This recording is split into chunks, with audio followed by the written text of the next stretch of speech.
A reading, Dear Departed, Part 1, One-Act Play. Characters: Mrs. Amelia Slater, Mrs. Elizabeth Jordan, sisters. Henry Slater, Ben Jordan, husbands of Amelia and Elizabeth. Victoria Slater, a girl of 10, Amelia's daughter. Abel Merriweather, father of Amelia and Elizabeth. When the curtain rises, Mrs. Slater is seen laying the table. She is a vigorous, plump, red-faced, vulgar woman prepared to do any amount of straight talking to get her own way. She is in black. She goes to the window, opens it, and calls into the street. Mrs. Slater, sharply. Victoria, Victoria, do you hear? Come in, will you? Victoria, a precocious girl often dressed in colors, enters. Mrs. Slater, I'm amazed at you, Victoria. I really am. Be off now and change your dress before your Aunt Elizabeth and your Uncle Ben come. It would never do for them to find you in colors with grandfather lying dead upstairs. Victoria, what are they coming for? They haven't been here for ages. Mrs. Slater, they are coming to talk over poor grandpa's affairs. Your father sent them a telegram as soon as we found he was dead. A noise is heard. Henry Slater, a stooping, heavy man with a drooping mustache, enters. He is wearing a black tailcoat, grey trousers, a black tie and a bowler hat. Henry, I am wondering if they will come at all. When you and Elizabeth quarrelled, she said she would never set foot in your house again. Mrs. Slater, she'll come fast enough after her share of what her father's left.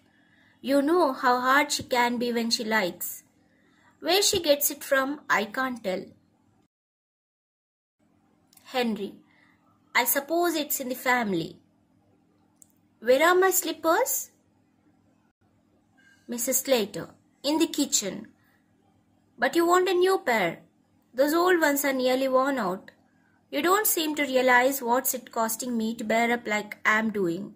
My heart's fit to break when I see the little trifles that belong to my father lying around. And think he will never use them again. Here, you would better wear the slippers of my father's now. It's lucky he had just got a new pair. Henry, they'll be very small for me, my dear. Mrs. Slater, they will stretch, won't they? I'm not going to have them wasted. Henry, I've been thinking about that bureau of my father's that's in his bedroom. You know, I always wanted to have it after he died. Henry, you must arrange with Elizabeth when you are dividing things up. Mrs. Slater, Elizabeth that's sharp, she'll see I'm after it and will drive a hard bargain over it. Henry, perhaps she's got her eye on the bureau as well. Mrs. Slater, she's got her eye on the bureau as well. Mrs. Slater, she's never been here since father bought it. If it was only down here instead of in his room, she would never guess it wasn't our own. Henry, startled, Amelia. He rises. Mrs. Slater, Henry, why shouldn't we bring that bureau down here now? We can do it before they come. Henry, stupefied, I wouldn't care to. Mrs. Slater, don't look so daft. Why not? Henry, it doesn't seem delicate somehow. Mrs. Slater, we could put that shabby old chest of drawers upstairs where the bureau is now. Elizabeth could have that and welcome. I've always wanted to get rid of it. She points to the drawers. Henry, suppose they come when we are doing it? Mrs. Slater, I'll fasten the front door. Get your coat off, Henry. We'll change it. Mrs. Slater goes out to fasten the front door. Henry takes his coat off. Mrs. Slater reappears. Mrs. Slater, I'll run up and move the chairs out of the way. Victoria appears, dressed according to her mother's instructions.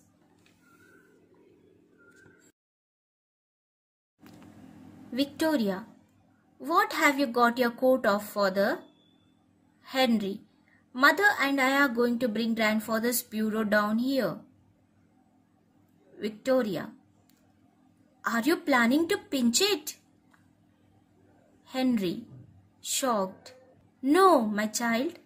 Grandpa gave it to your mother before he died.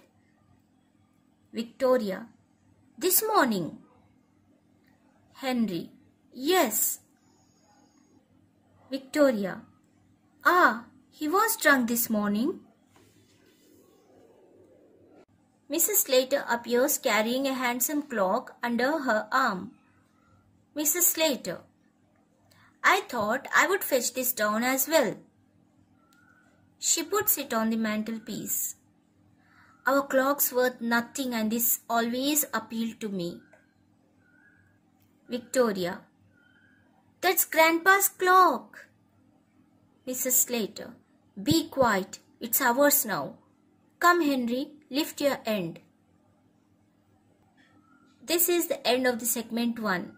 The story will be continued in the next segment.